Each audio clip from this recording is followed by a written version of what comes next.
الحمد لله رب العالمين والصلاة والسلام على سيد الأنبياء والمرسلين محمد وآله وأصحابه أجمعين. أما بعد فأعوذ بالله من الشيطان الرجيم. بسم الله الرحمن الرحيم. يا نساء النبي لستن كأحد من النساء. سبحان ربك رب العزة عما يصفون وسلام على المرسلين والحمد لله رب العالمين. اللهم أيدنا بتأييدك، اللهم أيدنا بتأييدك، اللهم أيدنا بتأييدك يا رب العالمين.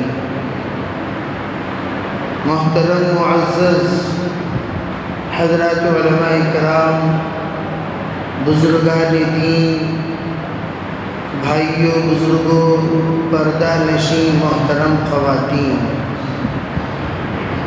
اس وقت ہم لوگ جس مقدس مبارک مجلس میں بیٹھے ہوئے ہیں، وہ مقدس اور مبارک مجلس یہ صرف سننے اور سنانے کی ہی مجلس نہیں ہے، بلکہ ان مجالس کا اصل مقاصد اپنے زندگی کے مستقبل کے سلسلے میں غور و فکر کرنا، لاہ عمل طے کرنا، عزائم کرنا، ارادے کرنا اور اپنی زندگی میں ترتیب مرتب کرنا ہے.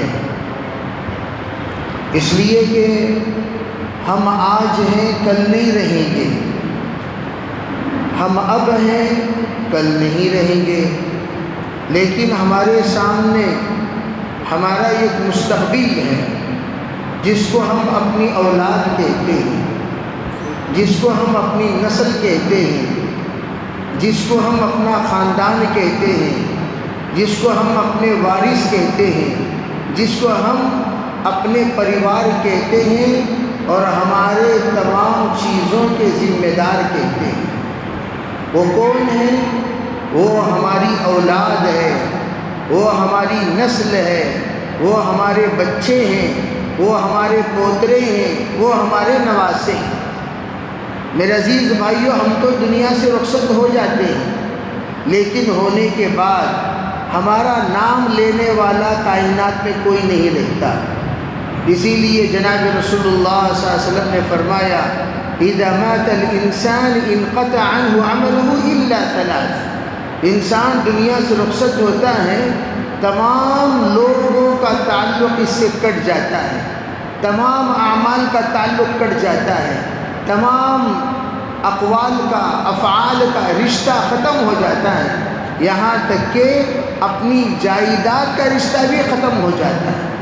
لیکن 3 چیزوں کا رشتہ باقی رہتا ہے. پہلی چیز حضور نے بتایا ولد صالح یدعو له. پہلی چیز، پہلا کون ہے؟ ایک ولد صالح، نیک صالح لڑکا جو اس کے حق میں دعائیں کرے.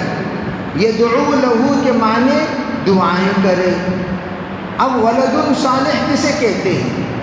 ہمارے ایک ہے ہمارے نزدیک اچھا بچہ، جو ہم لوگ کہتے ہیں ولد صالح، اس کا ظاہر ترجمہ ہے اچھا بچہ، نیک بچہ، اس کو ولد صالح کہتے ہیں. لیکن قرآن اٹھا کر دیکھیں ولد صالح کس کو کہا جاتا ہے، حدیث اٹھا کر دیکھیں ولد صالح کس کو کہا جاتا ہے. جناب رسول اللہ صلی اللہ علیہ وسلم معراج کا واقعہ بیان کرتے ہوئے ارشاد فرماتے ہیں جس وقت حضرت جبریل مجھے لے کر چلے تو چڑھتے چڑھتے جب آسمان دنیا پر پہنچے اور پہنچنے کے بعد دروازہ کھٹکھٹایا، اندر سے آواز آئی مرحباً مرحباً. پوچھا ارے بھائی من دق الباب، دروازہ کون کھٹکھٹا رہا ہے؟ باہر سے حضرت جبریل نے فرمایا انا، کہا میں کھٹکھٹا رہا ہوں. پوچھا ومن معک، تیرے ساتھ کون ہے؟ کہا محمد، میرے ساتھ محمد عربی صلی اللہ علیہ وسلم ہے۔ پوچھا اندر سے حل ارسلت الیہ، کیا آپ کو ان کو لانے کے لیے بھیجا گیا؟ تو انہوں نے فرمایا ہاں بھیجا گیا۔ فرمایا دروازہ کھولا گیا، استقبال کیا گیا۔ وہاں پر جس وقت میں حضرت کی ملاقات ہوئی مختلف انبیاء علیہ السلام سے، حضرت آدم نے، حضرت ابراہیم نے جس وقت ان کا استقبال فرمایا، اس وقت کیا کہا؟ مرحبا بالنبی صالح و ولد صالح، فرمایا آمد ہو، خوش آمدید، آپ کا آمد ہمارے لیے بہت مبارک ہے، آپ کے آمد کا ہم استقبال کرتے ہیں، آپ کو ہم اہلاً و سہلاً مرحبا کہتے ہیں۔ اور یوں فرمایا مرحبا بالولد الصالح، فرمایا او میرے نسل کے نیک سپوت، آپ آئیے، ہم آپ کا استقبال کرتے ہیں۔ اب یہاں جملہ استعمال ہوا ہے مرحبا بالولد الصالح والنبی الصالح، فرمایا مرحبا مرحبا مرحبا ولد صالح، ہم آپ کا مرحبا کہتے ہیں، نبی صالح ہم آپ کو مرحبا کہتے ہیں۔ یہاں جملہ جو استعمال ہوا ہے وہ ہے ولد صالح۔ علماء نے عجیب وضاحت فرمائی، ایک ولد صالح ماں کا ہوتا ہے، ایک ولد صالح باپ کا ہوتا ہے، ایک ولد صالح خاندان کا ہوتا ہے، ایک ولد صالح اپنے علاقے کا ہوتا ہے، ایک ولد صالح اپنے کاروبار کا ہوتا ہے۔ ہم ان سب کو ولد صالح کہہ رہے ہیں اپنے ذہن کے اعتبار سے۔ اگر کوئی ہمارا کاروبار سنبھال لیا وہ ہمارے نزدیک ولد صالح، اگر کوئی گھر کو خرچہ دے رہا ہے وہ ہمارے نزدیک ولد صالح، اگر کوئی ہماری خدمت کر رہا ہے ہمارے نزدیک ولد صالح، جو ہمارے لیے گھر بنا دیا ہمارے نزدیک ولد صالح۔ لیکن حدیث پاک میں، انبیاء کے ذہنوں میں، تمام شریعت مطہرہ میں ولد صالح کسے کہتے ہیں؟ فرمایا ولد صالح اسے کہتے ہیں جو اللہ کا دیا ہوا علم نسلم بعد نسل، نسلم بعد نسل، نسلم بعد نسل، سنبھالتے منتقل کرتے ایک منزل تک لے جا کر اس علم کو پہنچا دے، اس کو کہتے ولد صالح۔ حضرت آدم سے یہ علم چلا سلسلہ و سلسلہ، چلتے حضرت ابراہیم تک آپ پہنچا، حضرت ابراہیم علیہ السلام سے منتقل ہوا حضرت اسماعیل و اسحاق میں، وہاں سے منتقل ہوتے ہوئے جناب رسول اللہ صلی اللہ علیہ وسلم تک یہ سلسلے علم پہنچا ہے۔ اب یہ سلسلے سند جو یہاں سے شروع ہو کر وہاں تک پہنچا ہے، فرمایا اسی سلسلے علم کو، اسی سلسلے نبوت کو اللہ کے رسول علیہ السلام بیان فرما رہے ہیں۔ اسی کو انبیاء نے فرمایا مرحبا بالولد الصالح والنبی الصالح، نبوت کے اعتبار سے نبی صالح ہیں، علم کے اعتبار سے ولد الصالح ہیں۔ میرے بھائیوں، ولد الصالح علم نبوت والے کو کہتے ہیں، ولد الصالح اسے کہتے ہیں جس کو دین کا علم ہم نے عطا کیا، قرآن کا علم ہم نے عطا کیا، حدیث کا علم ہم نے عطا کیا۔ اگر آپ نے سب عطا کیا، ہنر عطا کیا، ماہر بنا دیا، وارث بنا دیا، اور اس کو تمام طرح کے ہیر و پھیر سکھا دیا، لیکن علم نہیں سکھایا، وہ اللہ کے نزدیک ولد صالح نہیں ہے۔ آپ دیکھیے حضرت نوح علیہ السلام کا لڑکا ہے، نبی سے پیدا ہوا ہے، لیکن اللہ نے جو بات کہی نوح نے وہ بات مانی، نوح نے جو بات کہی بیٹے نے وہ بات نہیں مانی۔ اللہ نے فوراً کہہ دیا انہ لیس من اہلک، اے نوح تیرا بیٹا ضرور ہے لیکن میرے نزدیک تیرا بیٹا نہیں ہے، میرے نزدیک تیرا اہل نہیں ہے، میرے نزدیک من اہلک، علماء فرماتے ہیں تیرا بیٹا بننے کا لائق نہیں ہے۔ ایک نبی کا بیٹے کو جس طرح نبوت کی ذمہ داری کو سنبھالنے کا لائق ہونا چاہیے، کم از کم نبوت کی باتوں کا لحاظ رکھنے کا لائق، نبوت کی باتوں کا ماننے کا لائق، نبوت کی باتوں کا سننے کا لائق، نبوت کی باتوں کو سمجھنے کے لائق، نبوت کی باتوں پر چلنے کا لائق ہونا چاہیے، وہ تیرے بیٹے میں نہیں ہے۔ انہ لیس من اہلک، فرمایا وہ تیرے اہل نہیں ہے، اس کو چھوڑ دو، ڈوبنے دو۔ یہی علماء فرماتے ہیں حقیقی ہمارا وارث کون ہے؟ جس وارث کو ہم نے نبوت کا علم والا بنایا ہو۔ یہ بغیر تعویل کا مطلب ہے۔ تعویل کے ساتھ یہ کہے کل علم نبوت، ایک ہے جز علم نبوت، ایک علم نبوت پورا دے دیے، یہ پورا ولد صالح ہو گیا۔ آپ نے آدھا دیے، آدھا ولد صالح ہوا، پو دیے، پو ولد صالح ہوا، 10% دیے، 10% ولد صالح ہو گیا۔ علماء یہ فرماتے ہیں اسی لیے باپ کے لیے، ماں کے لیے سب سے بڑی ایصال ثواب کی جو چیز ہے وہ اپنی اولاد ہے، جس کو ہم نے شریعت کے تابع بنایا۔ اسی لیے فرمایا جس بچے کو آپ نے نیک بنا کر، عالم بنا کر، حافظ بنا کر، عالمہ بنا کر، حافظہ بنا کر چھوڑ کر جا رہے ہو، ان کے اندر یہ تینوں چیزیں ہیں۔ یہ ولد صالح بھی ہیں، علم ينتفع به بھی ہیں، صدقۃ جاریۃ بھی ہے۔ دیکھو یہ تینوں چیزیں الگ الگ ہیں۔ ایک ہے نیک صالح اولاد، اگر آپ نے علم دین کے ساتھ تربیت بھی فرما دی، خدمت دین میں بھی لگا دیا، تو تینوں چیزیں ان کے اندر پائی جائیں گی۔ یہ ایک نیک صالح اولاد بھی ہو جائیں گے۔ علم، دوسری چیز جو حضور نے فرمایا، ایسا علم جس سے اولاد فائدہ اٹھائے، جس سے لوگ فائدہ اٹھائے، جس سے پریوار فائدہ اٹھائے، جس سے علاقے والے فائدہ اٹھائے، جس سے ملک والے فائدہ اٹھائے۔ یہ دوسری چیز میں بھی ماشاءاللہ تمہارا وہ بیٹا جس کو آپ نے عالم بنایا، فاضل بنایا، حافظ بنایا، متقی بنایا، پرہیزگار بنایا، داعی بنایا، وہ بھی شامل ہو جائے گا۔ تیسری چیز ہے صدقۃ جاریۃ، تم نے جو کچھ اپنے اولاد پر خرچ کیا، بھئی یہاں سے مدرسہ پہنچانے تک کا خرچہ، مدرسے میں آپ نے فیس بنا تو خرچہ، مدرسے کو بچے کی صحت کے لیے اماؤنٹ جمانا خرچہ، مدرسے میں طعام کی فیس بنانا خرچہ، مدرسے کے امداد کرنا خرچہ، یہ پورا مال جو کچھ آپ کا آپ کے اولاد کی صحت کے لیے، تربیت کے لیے، تعلیم کے لیے، تعلم کے لیے لگا ہے، یہ ایسا صدقہ ہے جب تک آپ کا بچہ خدمت کرتا رہے گا اس کا ثواب آپ کو ملتا رہے گا، چاہے آپ نیت کریں یا نہ کریں۔ میرے بھائیو یہ تینوں چیزیں اس میں شامل۔ اب ہم ذرا غور کریں اپنی ذات پر، اپنے خاندان پر، اپنے متعلقین پر، اپنے متوسلین پر۔ ہم لوگوں میں اکثر جب اپنے اولاد کو بیٹے کو دیندار بنانا چاہتے ہیں، بیٹی کو عالمہ فاضلہ بنانا چاہتے ہیں، اس وقت ہمارے درمیان ایک بات آتی ہے، خاص طور پر لڑکوں کو جب بناتے ہیں تب آتی ہے، یہ عالم بن کر کرے گا کیا، یہ فاضل بن کر کرے گا کیا، یہ مفتی بن کر کرے گا کیا، یہ حافظ بن کر کرے گا کیا، یہ کرے گا کیا، یہ کرے گا کیا، کرے گا کیا، کرے گا کیا۔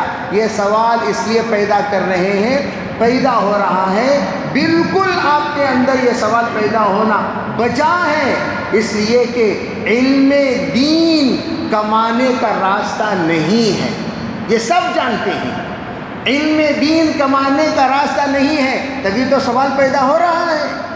ارے بھئی سوال اسی لیے پیدا ہو رہا ہے، علم دین کمانے کا راستہ نہیں ہے۔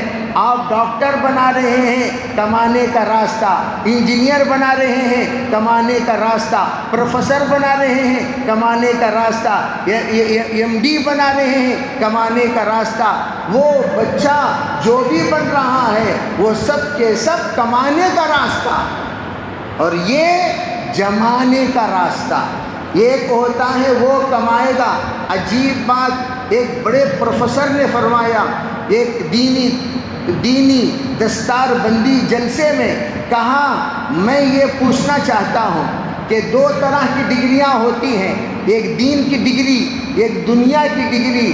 دنیا کی ڈگری لینے والا ہمیشہ اپنا انکم دیکھتا ہے، انکم کسے کہتے ہیں؟ خرچ آید در گھسیٹ۔ ان کے معنی جیب کے اندر کو ان کہا جاتا ہے، انکم جو بھی تمہارے جیب میں ہے وہ ہمارے علم میں آ جانا چاہیے. اسے کہتے ہیں انکم. جو بھی تمہارے پاس وہ ادھر آ جانا چاہیے. ڈاکٹر اگر ڈیکلیریشن کر رہا ہے فار انکمنگ، انجینئر آفس کھول رہا ہے for incoming, X Y Z جو بھی ہو کائنات میں جو بھی کام کر رہا ہے وہ انکم کے لیے کر رہا ہے. لیکن دنیا میں صرف ایک جماعت علماء کی، علم دین سے تعلق رکھنے والوں کی، حفاظ کی، محدثین کی، مفتیوں کی، قاضیوں کی، یہ ایسی بنتی ہے جس میں انکم کو نہیں دیکھا جاتا. انکم کو نہیں دیکھا جاتا بلکہ آؤٹ گوئنگ کو دیکھا جاتا ہے. یہ دیکھا جائے بھئی آپ خدمت کہاں کر رہے ہیں. دیکھو جملے میں فرق سمجھو. دوسروں سے پوچھا جائے گا آپ کی اس وقت پریکٹس کہاں چل رہی ہے، بھئی آپ کا جاب کیسا چل رہا ہے. میرا جاب تو بہت بیسٹ، میں پریکٹس کرتا تھا بنگلور میں، وہاں کوئی چلا نہیں، اب میں پونے میں پریکٹس کر رہا ہوں، بہت اچھا ہے. کیا مطلب؟ وہاں ماہانہ 1.5، یہاں ماہانہ 3، یہاں ویری گڈ، وہاں ناٹ بیڈ. ہوا نہیں ہوا؟ یہ فیصلہ ہوتا ہے. ہم سے یوں پوچھا جاتا ہے حضرت آپ کی خدمت کہاں ہو رہی ہے. خدمت کسے کہتے ہیں؟ لینا کم ہے دینا زیادہ ہے. لینا کم دینا زیادہ. لے رہے ہو 10,000، خدمت کر رہے ہو 50,000 کی. لے رہے ہو 10,000، خدمت کر رہے ہو 50,000 کی. لے رہے ہو 8، دے رہے ہو 80 کی. لے رہے ہو 5، دے رہے ہو 50 کی. اسے کہتے ہیں خدمت، اسے کہتے ہیں ملازمت. ہماری سرٹیفکیٹیں خدمت کی ہوتی ہیں اور تمہاری سرٹیفکیٹیں ملازمت کی ہوتی ہیں. ارے فرق آگے نہیں آیا؟ تو ہم ملازمت کی سرٹیفکیٹ نہیں دیتے، ہم خدمت کی سرٹیفکیٹ دیتے ہیں. بڑی خوشی کی بات ہے ہماری اس وقت اللہ کا شکر ہے علماء کا ایک سلسلہ چلا خدمت کا، اور اللہ کا شکر ہے الحمدللہ ایک طرف صدیق اکبر کے نسل ہے، صدیق اکبر کے وارثین ہیں نبی کے واسطے سے، عمر فاروق کے وارثین ہیں نبی کے واسطے سے، عثمان غنی کے وارثین ہیں نبی کے واسطے سے، علی مرتضیٰ کے وارثین ہیں نبی کے واسطے سے، مہاجرین و انصار کے وارثین ہیں نبی کے واسطے سے. یہ تمام میں وارثین انبیاء علیہم السلام سے منتقل ہو کر حضرات صحابہ کے سلسلے سے ہم تک یہاں تک پہنچے ہیں. لیکن یہ ایک سلسلہ ہے حضور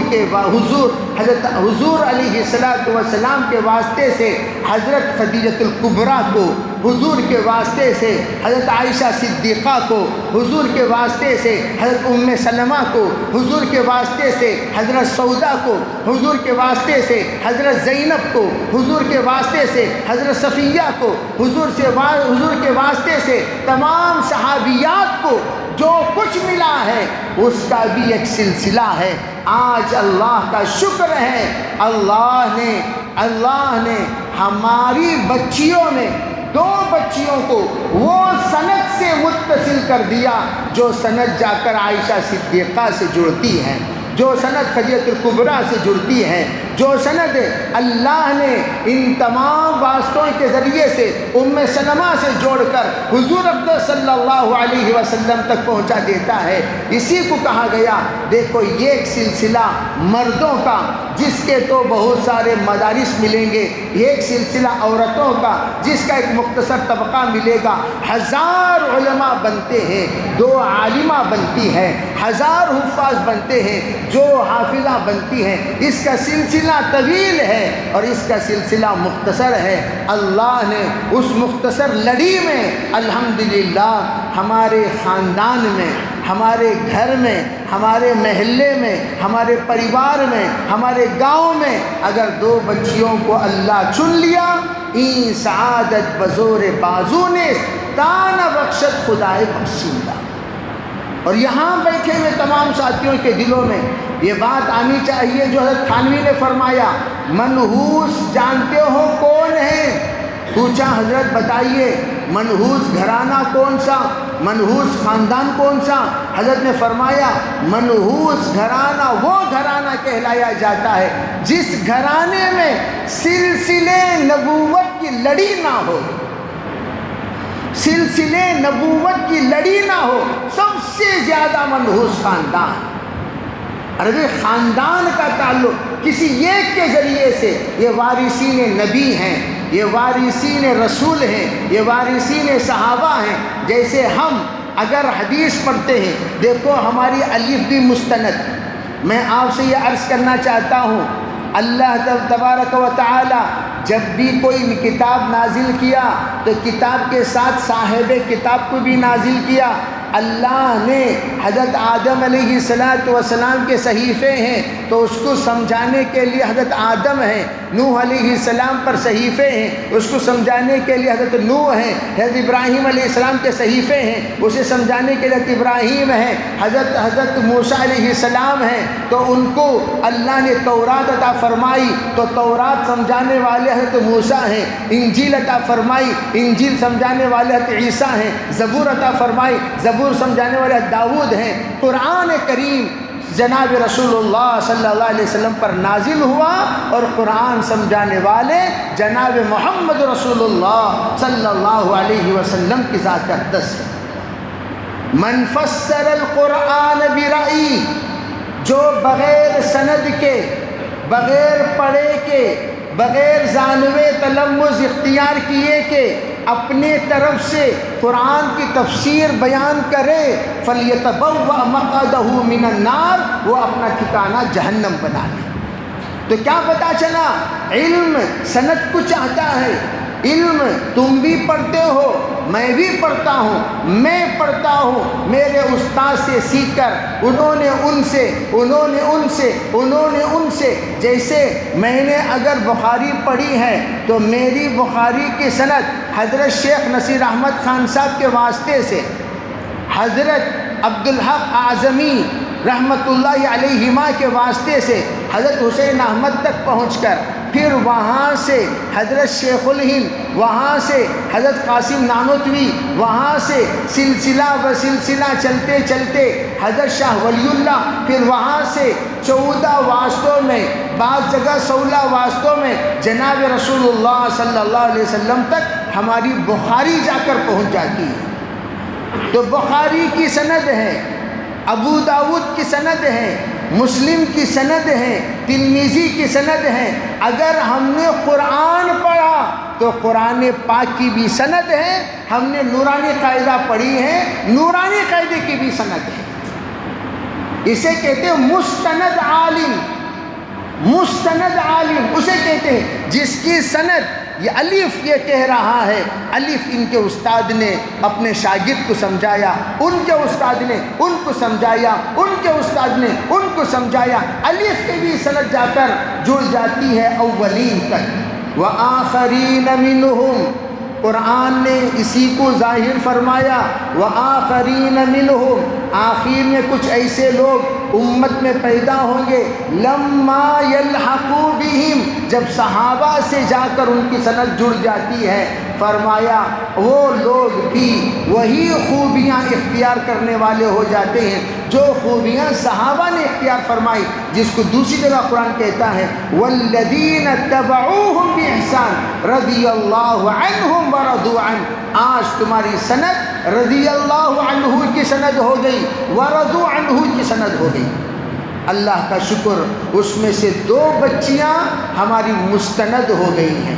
ایک طرف ابو ہریرہ نے رضی اللہ تعالی عنہ نے حدیث بیان کیا جس کی تعداد 4,500 ہے تقریباً، تو حضرت عائشہ نے بھی حدیث بیان کیا جس کی تعداد 2,500 ہے تقریباً۔ ایک طرف علماء ہیں جو سلسلے ابو ہریرہ سے تعلق رکھنے والے، ایک طرف معلمات ہیں، عالمات ہیں جو حضرت عائشہ کے سلسلے سے تعلق رکھنے والے ہیں۔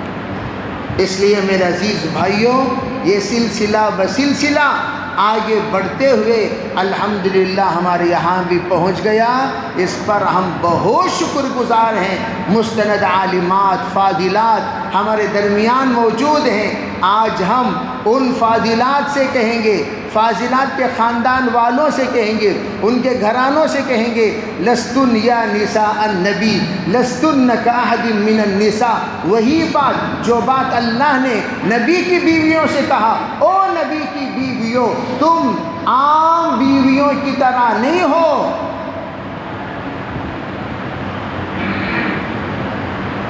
تم عام بیویوں کی طرح نہیں ہو۔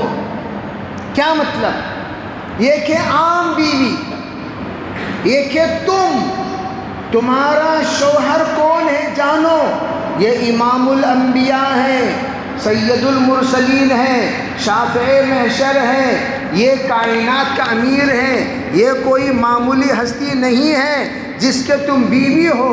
لستن کاحد من النساء، تم عام عورتوں کی طرح نہیں ہو۔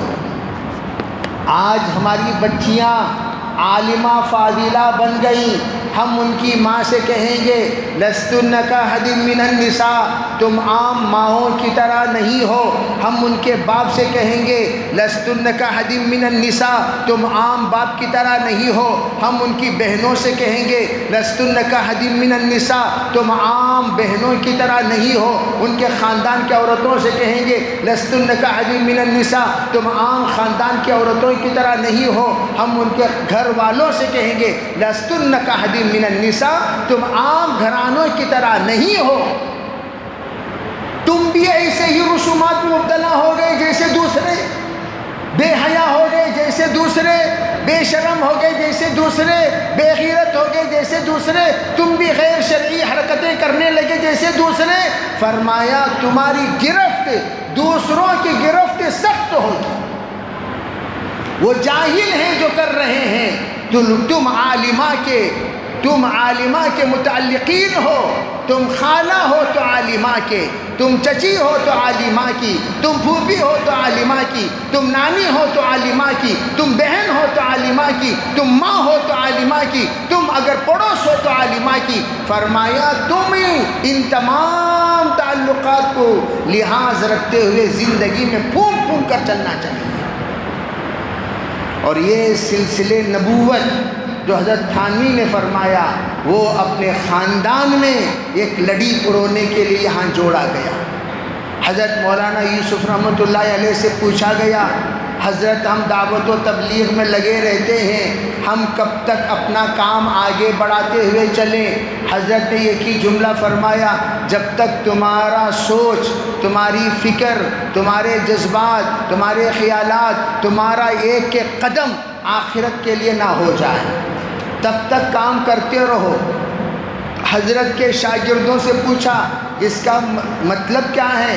فرمایا تم جب تک زندہ رہو تم یہ سوچو، یا اللہ میری آخرت کامیاب ہونے کے لیے مجھے خاندان کو کس رخ پر لے جانا ہے، گھر کو کس رخ پر لے جانا ہے، کس رخ پر میں اپنے پریوار کو لے جاؤں، اس کے بارے میں سوچتے رہو، اس کے بارے میں غور کرتے رہو۔ چنانچہ میرے بھائیوں، پہلے زمانے میں جتنے مدارس بھرے گئے دعوت و تبلیغ میں لگے ہوئے اولادوں کی برکت سے بھرے گئے۔ یہ کہیں باپ عالم تو بیٹا عالمیت کے لیے آ گیا، باپ فاضل تو بیٹا فضیلت کے لیے آ گیا، باپ مفتی تو بیٹا مفتی کے لیے افتاء کے لیے آ گیا، باپ قاضی تو بیٹا قضا کے لیے آ گیا۔ یہ تو سلسلہ الگ ہے۔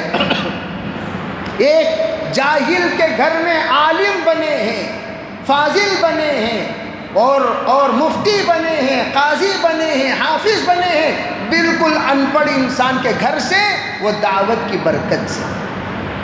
جاہل کا بیٹا عالم، کاشتکار کا بیٹا عالم، مزدور کا بیٹا عالم، ایک پوہڑ قسم کے انسان کا بیٹا عالم، یہاں تک کہ شرابیوں کی اولاد میں اللہ نے علماء پیدا کر دیا دعوت کی برکت سے۔ میں جانتا ہوں کہ جس وقت ایک حافظ مختصر ایام میں حفظ مکمل کیا، میری عادت تھی ارے بھئی یہ سند میں دے رہا ہوں، ذرا اس کے خوش نصیب باپ کو بھی بلا دو جس نے محنت فرما کر اس بچے کو عالم بنایا، حافظ بنایا۔ جب اس کے باپ کو لانے کی کوشش کی گئی، چچا دعوت میں تھا، بھتیجے پر محنت کیا، عالم و فاضل و حافظ بن گیا، اب اس کی سند کے لیے باپ کو لایا جا رہا ہے، 2 لڑکوں کے سہارے سے آ رہا ہے۔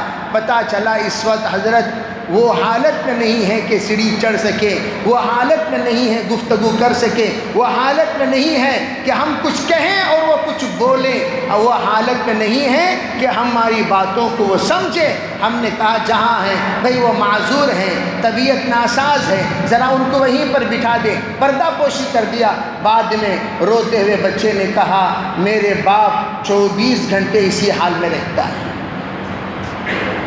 تو ہم پوچھتے ہیں آج کام تو بڑھ رہا ہے، لیکن کام صرف میرے حد تک ہے، میرے حد سے نسلوں میں نہیں آیا۔ اگر تم یہ چاہتے ہو میرے مرنے کے بعد میری نسل دین پر رہے، دعوت پر رہے، کام پر رہے، تعلیم پر رہے، تعلم پر رہے، نسلوں میں علماء کو پیدا کیا کرو۔ دارالعلوم سبیل الرشاد گواہی دے سکتا ہے آپ کو۔ حضرت جی رحمۃ اللہ علیہ سے جس وقت آ کر ویسٹ انڈیز والوں نے کہا میں اپنے نسلوں میں دعوت کو باقی رکھنے کے لیے ہم باقاعدہ چاہتے ہیں کہ اپنے نسلوں میں علماء کو پیدا کریں، حضرت نے وہاں سے لے کر سبیل الرشاد کا ایڈریس دے کر بھیجا، جاؤ جا کر بنگلور میں ایک مدرسہ ہے وہاں پڑھایا کریں۔ وہاں سے پڑھ کر مولانا عبدالسلام صاحب یہاں سے ویسٹ انڈیز گئے اور وہاں جا کر دارالعلوم سبیل الرشاد کھولا، ان کا انتقال بھی ہو گیا۔ عرض کرنے کا منشا یہ دعوت کی برکت، لیکن آج دعوت میں نسلوں میں دھیرے دھیرے آپ کے فرزند صاحبزادے کیا کریں، اللہ ماشاءاللہ کوئی کہے گا میرا بچہ بھی الحمدللہ عالم ہے، میرا ایک بچہ عالم ہے، ایک فاضل ہے، ایک ڈاکٹر ہے، ایک انجینئر ہے، ایک پروفیسر ہے، ایک عالم ہے۔ اور میں آپ سے ادباً یہ عرض کروں، پوری دنیا کی تاریخ میں خودکشی کرنے والوں کی آپ کو مختلف طریقے کی جماعتیں ملیں گی۔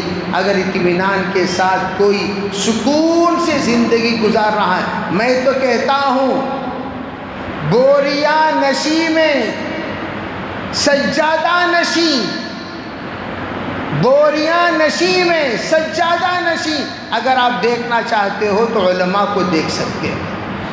اس وقت کی اس زمانے کے قانتین کی جماعت ہے، اور نیچے بیٹھی ہوئی لڑکیاں قانتات کی جماعت ہیں، یہ خاشعین کی جماعت ہے، وہ خاشعات کی جماعت ہے، یہ متوکلین کی جماعت ہے، وہ متوکلات کی جماعت ہے، یہ یقین کی جماعت، یہ یقین والی جماعت ہے، وہ یقین والی جماعت کے کچھ سہیلیاں ہیں جو نیچے بیٹھی ہوئی ہیں۔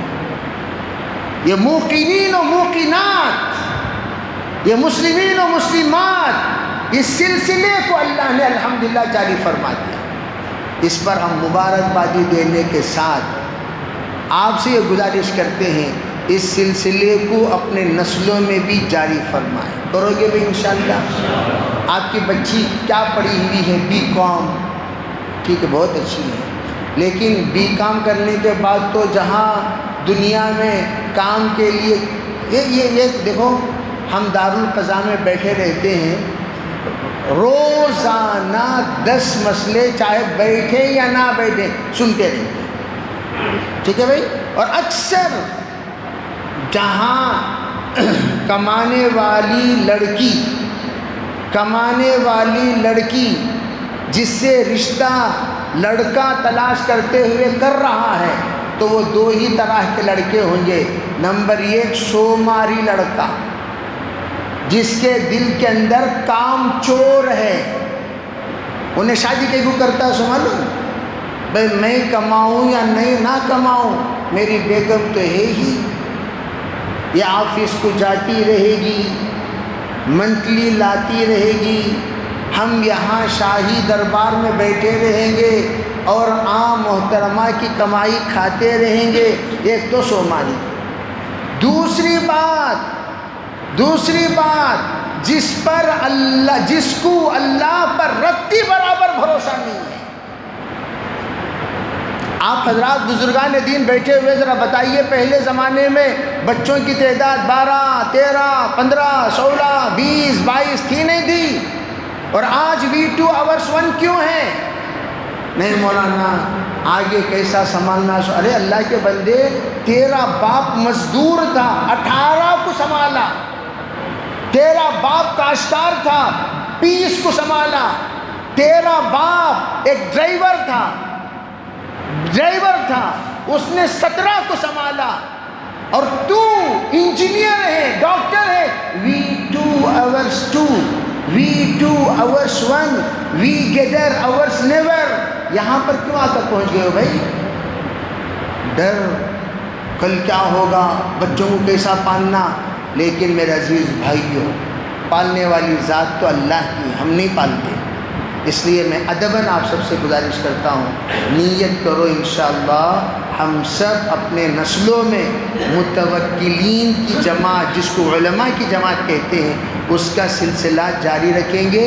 اور لڑکیوں میں بھی انشاءاللہ عالمات، اس وقت عالمات کا اتنا ڈیمانڈ ہے کہ لڑکے کے کوئی عالمہ فاضلہ ہو تو خاندان کے لیے تلاش کرتے کرتے تھک گئے، کوئی مل نہیں رہے ہیں۔ اس لیے آپ کبھی یہ نہ سوچو علماء کا ڈیمانڈ ختم ہو گیا، مت سوچو، اتنے ڈیمانڈ ہے، مل نہیں رہے ہیں۔ اس لیے یہ مبارک سلسلہ جس گھر میں جاری ہوا، امید ہے یہ 2 بچیاں جو اس وقت آئی ہوئی ہیں، انشاءاللہ گوا کے تمام بچیاں جہاں جہاں ہیں، انشاءاللہ ان 2 بچیوں سے فائدہ اٹھا کر چند ہی دنوں میں ہم دیکھیں گے یہ 2 بچیوں سے 20 بنے گی، 20 سے 200 بنے گی، 200 سے 2000 بنے گا۔ پھر ایک زمانہ ہم دیکھیں گے انشاءاللہ یہ سلسلہ جب جاری ہوگا، پورا گوا دیندار مستورات کے عنوان پر پہچانا جائے گا۔ کرو گے بھائی انشاءاللہ؟ ارے بھائی کون نیت کرتے ہیں اپنی بچیوں کو پڑھانے کی؟ ماشاءاللہ ماشاءاللہ، سب نیت کریں گے انشاءاللہ، اللہ بے انتہا قبول فرمائے۔ محترم الحمدللہ ہمارے آج کا اجلاس بڑا کامیاب رہا۔ اللہ تعالیٰ نے آج سب کے بیٹوں کو